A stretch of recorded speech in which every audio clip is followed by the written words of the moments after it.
As I watched the screen, my hands trembled. The steamy footage from the security cameras didn't lie. In the dark corner of the club, there was my wife, and she wasn't alone.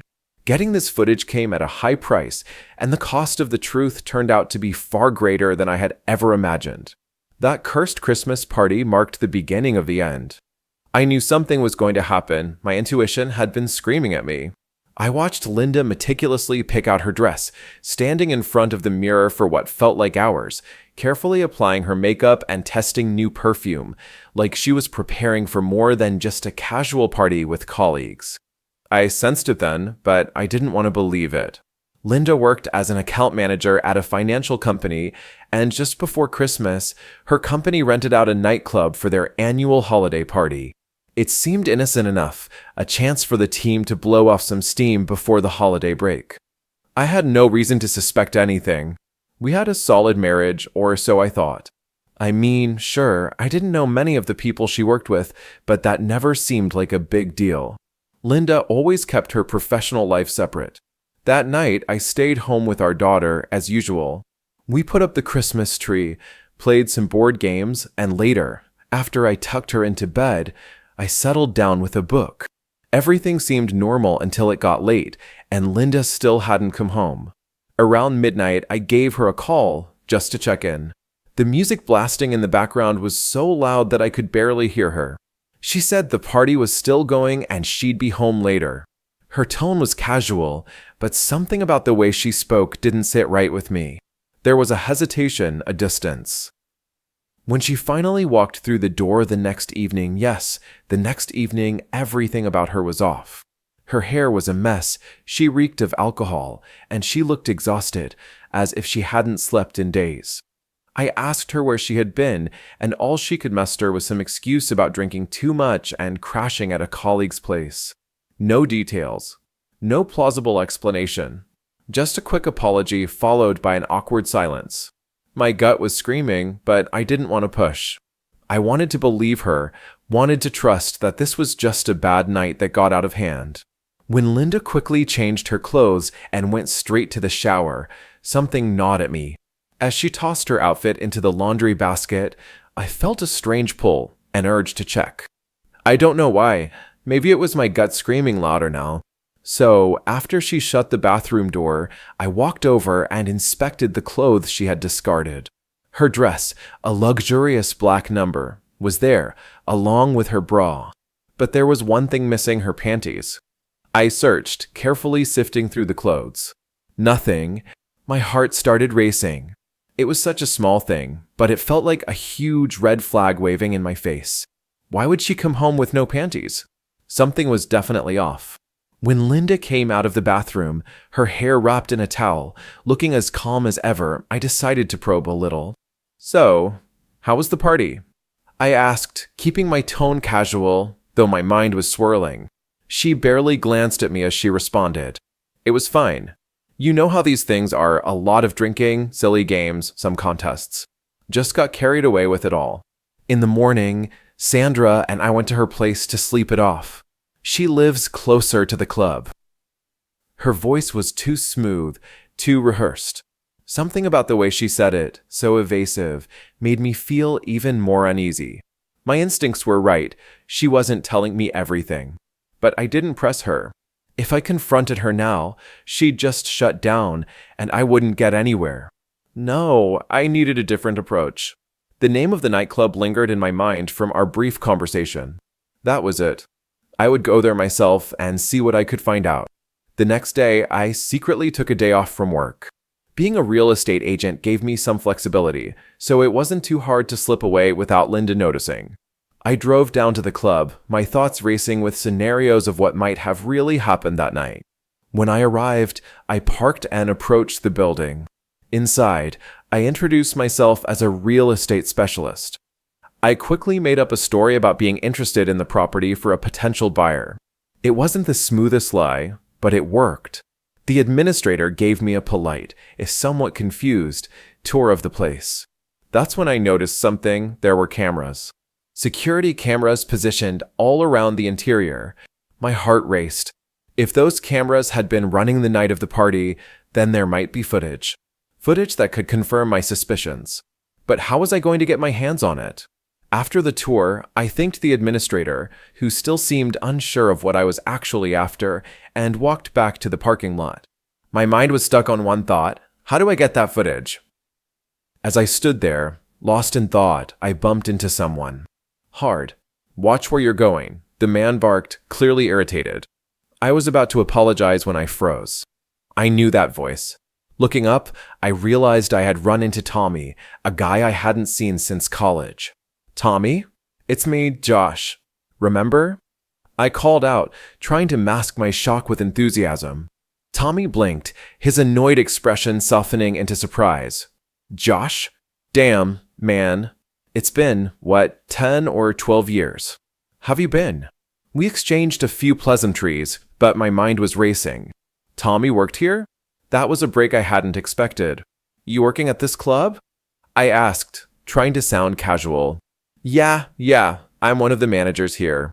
You know, not exactly what I saw myself doing after college, but it pays the bills," Tommy shrugged. "This could be my in." "Hey, you want to grab a coffee?" "There's a place just across the street," I suggested, trying to hide the urgency in my voice. He checked his watch. "I've got a break in half an hour. Meet you over there?" "Perfect," I nodded, forcing a smile. I walked over to the cafe, my pulse racing. This could be it, the chance to get the footage. I just had to play it right. As I sat down with my coffee, waiting for Tommy, I couldn't help but feel the weight of what I was about to uncover pressing down on me. Before you find out what happens next, then please subscribe to the channel. Your subscription helps me to publish content. When Tommy finally walked into the cafe, he looked worn down, like the years since college had taken their toll. We exchanged some small talk, catching up on where life had taken us. It turned out Tommy wasn't doing so great. After his mom got sick, he had to take on a lot of medical bills, which pretty much drained his savings. He had bounced around a few jobs before landing here at the club. But as he explained, his role wasn't exactly glamorous. "Yeah, I'm a manager, but not like the big kind," he admitted with a tired laugh. "I handle the staff that takes care of cleaning and technical maintenance, making sure the place stays in order. Not exactly the career I thought I'd have." Hearing that made me feel even worse for him. Tommy was a talented guy back in the day, full of potential. Now, he was stuck managing a crew that handled the club's dirty work, with no real room to grow. He was doing what he had to in order to get by, but it wasn't where he belonged. "Man, you were always the smart one in college," I said, trying to remind him of his potential. "I figured you'd be running your own business or something by now." Tommy gave a bitter laugh. "Yeah, well, life has a funny way of putting you in a box. Right now, I'm just trying to keep my head above water." I nodded, understanding, but my mind wasn't really on small talk. I had something bigger I needed from him, and time was ticking. After listening to his story for a while, I decided it was time to get to the point. "Listen, Tommy, I didn't just come here to catch up. I need your help with something," I said, lowering my voice. "It's about that night, the Christmas party. Linda was there, my wife. And I have reason to believe she wasn't exactly honest about what happened." Tommy raised an eyebrow. "What do you mean?" I think she might have cheated on me," I admitted, feeling a knot tighten in my stomach just saying it out loud. "I need to see the footage from that night, the security cameras. I need to know for sure." Tommy immediately tensed up. "Whoa, man, I don't know about that. First off, it wasn't even my shift. And second, stealing the footage? That's serious. If I get caught, I'm done. I can't afford to lose this job." I could see the conflict in his eyes. Tommy was a good guy, and I knew what I was asking was huge. But I was desperate. I couldn't let this go, not without knowing the truth. "Tommy, I wouldn't ask if it wasn't important. You know me, I'm not the kind of guy who does this kind of thing. But this is my marriage, man. I just need to see what happened. If I'm wrong, fine, but if I'm right. I can't live like this, doubting her every move." Tommy leaned back, looking uncomfortable. "Josh, I get it, that you're asking me to risk everything. You know how strict they are about this stuff. I could lose my job. I wasn't sure what to say next, but then an idea came to me. What if I make it worth your while? He frowned, clearly confused. What do you mean? I pulled out my wallet and slowly laid $500 in cash on the table. Tommy's eyes widened, and he looked from the cash to me, hesitating. Look, I'm not asking you to do it for free. I know it's risky. This is just for your trouble. And if you can get me that footage, I'll give you another $700, I said quietly, leaning forward. And I'm not just talking about money. I know people. You're better than this place, Tommy. You don't need to be stuck here managing the cleaning crew. I've got connections in real estate, tech, and finance. I can help you find something better. You don't have to be stuck in this rut. Tommy rubbed his face, clearly conflicted. I could see the gears turning in his head. The money would help him, and the thought of a better job probably felt like a lifeline, but I could also see the fear. He didn't want to get caught, didn't want to risk his only income. Josh, man. I don't know. I really don't know. If I get caught, he sighed deeply. I can't afford to lose my job. I've got my mom depending on me. I get it, I do, I said, keeping my voice steady. But I swear, I'll make sure you don't get caught. And I'll help you get out of this dead-end situation. This could be a new start for you. For a long moment, Tommy sat there, staring at the cash, torn between loyalty to his job and the potential of a way out. Finally, he nodded, but reluctantly. All right, I'll do it, he said, his voice barely above a whisper. But Josh, if anything goes wrong, I'm walking away. You understand? Of course, I said, feeling a wave of relief wash over me. I promise nothing will go wrong. And when this is done, I'll help you find something better. You've got my word. We finished our coffee, and Tommy told me he'd need a few days to figure out how to access the footage without raising suspicion. We exchanged numbers, and I promised to transfer the rest of the cash when he had the recordings in hand. As we parted ways outside the cafe, I watched him walk back toward the club, feeling a mixture of guilt and hope. I knew I was asking a lot of him, but I also knew this was the only way to get the truth. Now, all I could do was wait for Tommy to come through. Without waiting for Tommy to come through with the results, I decided to move ahead and help him with his job search anyway. I felt bad that we had lost touch after college, especially knowing what a tough spot he was in. It wasn't just about getting that footage anymore, it was about helping a good guy find his way out of a dead-end job. So I made a few calls to people I knew in different industries, reaching out to the ones I trusted. To my relief, there were some solid leads. I knew I could help Tommy start fresh. A few days passed and life continued as usual. Linda acted like nothing was wrong, calm and collected. She went about her days normally, smiling, laughing, and showing no signs that she suspected anything. I followed her lead, keeping my suspicions locked inside. But I couldn't shake the feeling that something was brewing beneath the surface. Then, one afternoon, a message from Tommy came through on my phone. He wanted to meet. He had something for me. We agreed on a different cafe this time, one a little further out where we wouldn't be noticed. When I got there, Tommy was already seated, looking anxious but excited. As I sat down, he leaned in, lowering his voice as if we were sharing some kind of secret. Here, he said, sliding a small flash drive across the table. Everything's on there. I downloaded the recordings from the entire night of the party. I took the drive, feeling a strange mix of relief and dread. What did you find? I asked, my heart beating a little faster. Well, it's not perfect, Tommy said, fidgeting slightly. There are some spots in the club where the cameras don't have full coverage, places people could slip into if they wanted to stay out of sight. But I got everything that was on the cameras. His nervousness was obvious. I don't think anyone's noticed yet, but I'm worried. If they do, it could get traced back to me. I understood his concern. This wasn't just a small favor, it was a big risk for him. I pulled out the rest of the cash I owed him, but he hesitated, not reaching for it. I really don't want to take this, Josh, he said, his voice soft. I'm only doing this because, well, you know my situation. Otherwise, I wouldn't have.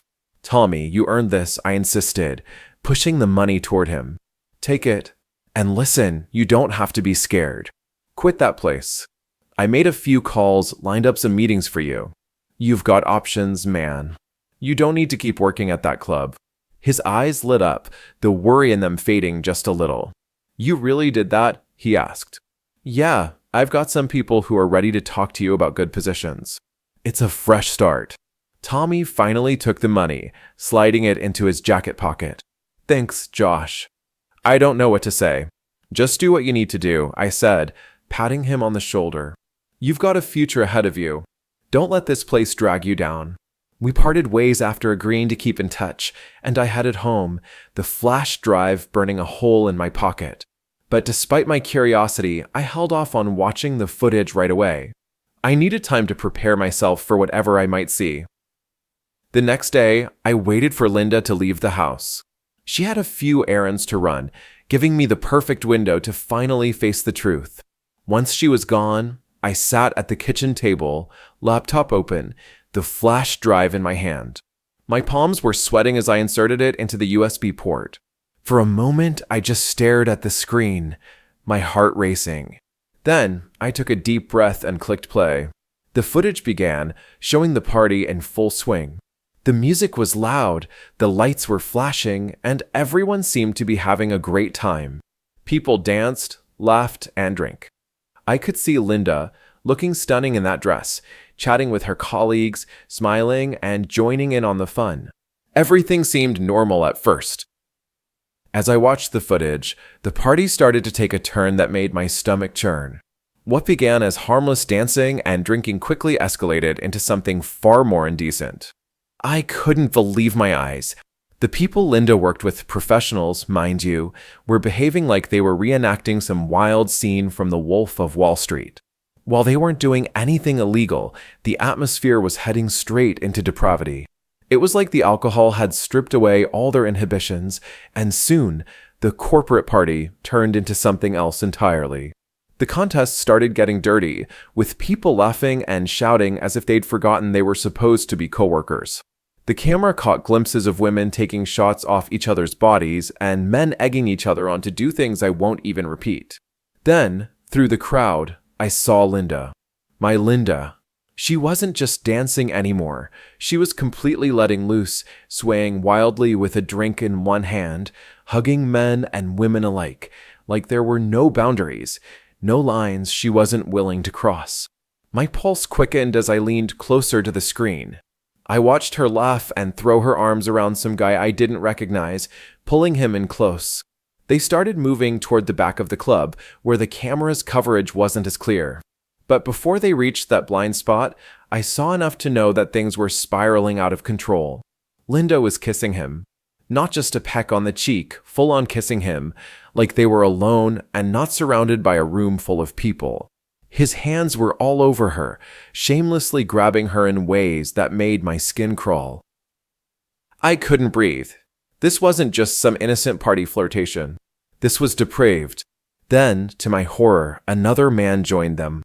I saw Linda laugh and hug him too, her arms wrapping around his neck as if this was all some kind of game to her. The three of them were tangled together in a mess of limbs and alcohol-fueled recklessness.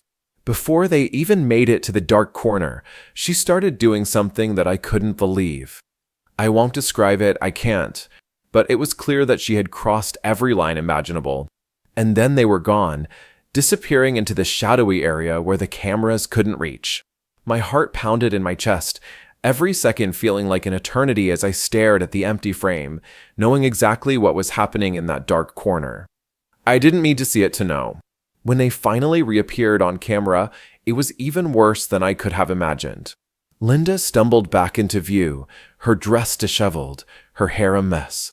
She was adjusting her clothes, trying to smooth out the wrinkles as if that could erase what had just happened. The two men who had been with her were doing the same, straightening their shirts, one of them grinning like he had just won some sick prize. And then I saw it. Red lace panties sticking out of his pocket. Her panties. That was it. The confirmation I didn't want, but could no longer deny. They had done it. All three of them. The realization hit me like a punch to the gut. Linda hadn't just betrayed me, she had humiliated me in the worst possible way. I felt sick. My hands shook as I paused the footage, staring at the frozen image of her adjusting her dress, completely unaware that her life was about to change forever. Rage bubbled up inside me, burning hotter with every second. I wanted to destroy them all, Linda, her colleagues, everyone involved in this disgusting betrayal. I couldn't believe that the woman I loved, the woman I had shared my life with, had turned into someone I didn't even recognize. At that moment, sitting in front of my laptop and staring at the damning footage, I barely contained myself. My hands were shaking, my heart pounding in my chest. Every fiber of my being screamed for revenge. I wanted to confront Linda, to find those men and make them pay for what they had done. But deep down, I knew that wouldn't solve anything. It would only make things messier. I took a deep breath and tried to think clearly. Maybe there was no need for revenge. Maybe the best move was to stay calm, focus on the bigger picture, and start preparing for the inevitable divorce. If Linda wanted to betray me like that, then she didn't deserve any part of my life. I could take everything away from her, legally. The next day, I found a good lawyer, someone who specialized in high-conflict divorces. I explained the entire situation to him, what I had seen on the video, the details of Linda's betrayal, and how I needed to handle the footage in a way that wouldn't put Tommy at risk. The lawyer listened carefully, nodding as I spoke. He assured me that we could use the video strategically without revealing how I got it. He also promised that once the documents were ready, we could move forward with the divorce, making sure Linda wouldn't have a leg to stand on. A week later, I got an unexpected call from Tommy. "Hey, Josh," he said, and I could hear the excitement in his voice. "Just wanted to thank you, man. That recommendation you gave me, it worked. I got a new job, better pay, better hours. I quit that nightclub for good." I felt a weight lift off my shoulders. "Tommy, that's amazing. I'm really happy for you. You deserve it." "Seriously, I couldn't have done it without you," he added, sounding genuinely relieved. "I owe you one." I smiled. At least something good had come from all of this. But then, just as things were starting to move in the right direction with the divorce preparation, something unexpected happened. One day, while Linda was out of the house, I noticed her purse lying on the counter. I don't know what made me look, but something pulled me toward it. As I glanced inside, I saw a folded piece of paper. My curiosity got the better of me, and I pulled it out. It was a doctor's report, test results. I quickly scanned the page, and my heart stopped. Linda had tested positive for a sexually transmitted disease. It wasn't life-threatening, but it was enough to make my blood boil. She had caught it from her disgusting affair, and worse, she had hidden it from me. This wasn't just betrayal anymore. This was negligence, recklessness. I snapped a photo of the report with my phone and carefully put the paper back where I found it. As I stood there, my mind raced with anger. I couldn't just sit back anymore. This wasn't going to be some quiet, clean divorce. I needed to act tougher, more decisively. That night, after Linda went to bed, I made my move. I took her phone and quietly went through her work chats. It didn't take long to find what I was looking for, pictures from the party, of her with the men I had seen on the footage. She was too careless to delete them. I noted down their names and started searching for more information. It wasn't long before I found out where they lived, and at first, all I could think about was driving over there and beating them to a pulp. But then, an even better idea came to mind. I decided to go after them in a way that would hit harder than any punch. I tracked down the wives of the men Linda had been with. I contacted them, cautiously at first, and arranged meetings. When we met, I explained everything that had happened at the party, the infidelity, the possible consequences, and the fact that their husbands might have exposed them to an STD. I showed them the screenshots and photos to back up my story. The reaction was exactly what I expected: shock, fury, disbelief. These women were livid, just like I had been. I suggested that they contact my lawyer, offering to help them take legal action against their husbands, or at the very least, prepare themselves for the fallout. This was my little revenge, a way to hit those men where it hurt, by destroying their marriages just as they had helped destroy mine. With that in motion, it was finally time to confront Linda. I waited for her to come home from work one evening. I sat calmly at the kitchen table, the divorce papers neatly stacked in front of me. When she walked in, I handed her the documents without a word. "What's this?" she asked, already sensing something was wrong. "I know everything, Linda," I said coldly. "The nightclub, the men. I know what you did." Her face went pale, and her hands started to tremble as she fumbled with the papers. "What are you talking about?" she stammered. "You're being paranoid. This is crazy, Josh. You're making things up." I didn't raise my voice. I didn't need to. I saw everything. I've got the video, Linda. I watched the entire night, from the party to your little fun with those men. Her eyes widened, and she started to protest, but I cut her off. "And I know about your doctor's visit," I added, pulling up the photo of the test results on my phone. I showed her the screen. "You've been hiding this from me. And now I'm done." Linda's defenses crumbled. She tried to explain, saying it was a mistake, that she didn't know what she was doing because she was drunk, that it didn't mean anything. But I wasn't buying it. I'd seen too much, heard too many excuses. I slid the divorce papers across the table. "You're going to sign these. And you're going to be a good girl about it, or else I'll make sure everyone, your family, your friends, knows exactly what kind of person you are. I'll show them the footage, the tests, everything." Linda's face twisted with rage, but she knew she had no power here.